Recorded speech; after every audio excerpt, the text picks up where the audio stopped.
clearly lots of Indians are having sex, premarital sex. I don't think the clitoris gets mentioned in school or at home. We are all thinking about these things a lot and not talking about them enough.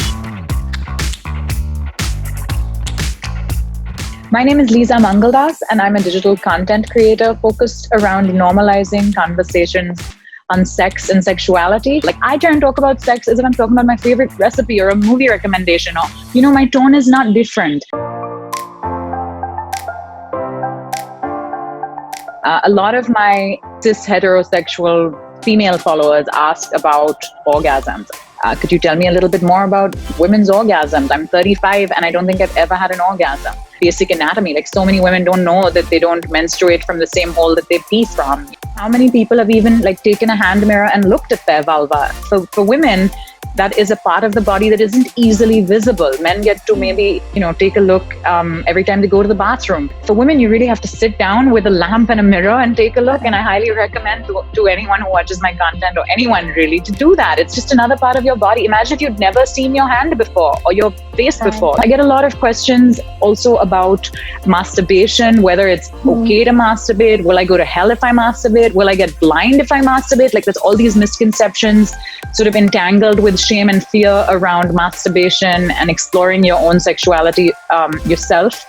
I also get a lot of questions from men about penis size. I think that's a big body insecurity that porn has created for men. Do women have a minimum size requirement? In a country with no sex education, the reality is that porn is serving as sex education for most young people in the internet age. A 10-year-old has no understanding, right, of whether this is reality or not, of whether this tape was consensually filmed, whether this tape was consensually disseminated, whether the act is consensual, whether these are actors or real people. The world of mainstream porn on the internet is not regulated sufficiently.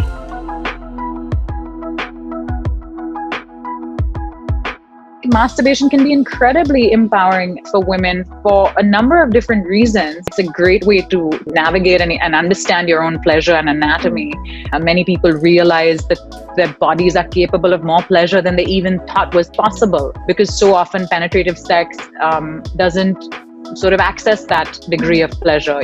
There's more to sex than penetration, but sadly we're taught that penis and vagina equal sex, and when he comes, sex is over. Often that results in 0 orgasms for women. First acknowledge, and then I suppose unlearn the relentlessness with which women's sexuality has been policed and surveilled and censured for centuries. I have talked in a video about how there's a lot of misconceptions around the hymen, and that most people think that you have to bleed the first time you have sex. That is simply not true. Biologically, that is not how the hymen works. Some women might bleed, some women don't. It's not a wall. It's a stretchy tissue, more like a scrunchie.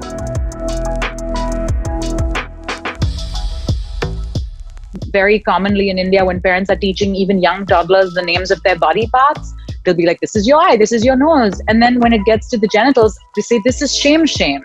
You're teaching a 4-year-old that instead of saying vulva or penis or whatever, you're teaching them that their genitals are irrevocably linked to shame. In terms of what quantity or frequency of sex education they receive either in school or at home, the vast majority of my Indian audience said none. A little bit more said there was the reproductive lesson chapter in biology, where most of our teachers rushed through it. There were giggles and winks, and it was as if this was just a formality. We'd rather not talk about it and don't ask any questions. There's no conversation around pleasure. There's also no conversation around the accurate anatomy, especially for women. I don't think the clitoris gets mentioned in school or at home, So for women, sex is only acceptable post-marriage and to have babies. Nobody's interested in women's orgasms, right? Same even with something like safety. I feel like there's so little information around contraceptive options. Most people only know about condoms. They still don't always use them. They don't realize, for example, that oral sex can transmit an STD. Imagine a world where all sexual experiences are consensual, safe, and pleasurable. And I think we'd all like to imagine that world, but I think there's a lot of work before we get there.